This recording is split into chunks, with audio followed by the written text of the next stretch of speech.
Hello guys, आज की video में बात करेंगे पवन सिंह वर्सेस खेसारी लाल। तो 5 स्टार पवन सिंह सबसे बड़ी अपडेट मिली। 5 स्टार पवन सिंह ने सुपर डुपर हिट सॉन्ग आने वाला है। उस सुपर डुपर हिट सॉन्ग का पोस्टर रिलीज हो गया है। उस सुपर डुपर हिट सॉन्ग का नाम है ये धनी हंस द।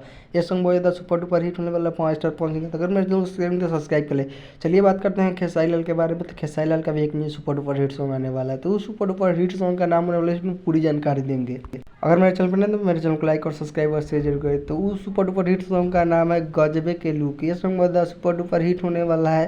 तो चलिए बात करते हैं प्रमोद प्रेमी के बारे में। तो प्रमोद प्रेमी का भी एक new super duper hit song आने वाला है, लेटौलू लहंगमा। ये सॉन्ग बहुत ज़्यादा सुपर डुपर हिट होने वाला प्रमोद प्रेमी का। तो चलिए बात करते हैं अरविंद अकेला कल्लू के बारे में। तो अरविंद अकेला कल्लू का भी एक new super duper hit song आने वाला है, ओढ़नी में दागी। ये सॉन्ग बहुत ज़्यादा सुपर डुपर हिट होने वाला है। तो चलिए बात करते हैं रितेश पांडे के बारे में। तो रितेश पांडे का new super duper hit song आने वाला है, शक्तिमान। ये सॉन्ग भी बहुत ज़्यादा सुपर डुपर हिट होने वाला है। तो अगर मेरे चैनल पे नए हैं तो मेरे चैनल को लाइक और सब्सक्राइब और शेयर जरूर करें। बेल आइकन दबा दें कि ऐसे न्यू अपडेट सबसे पहले आप तक पहुँचे।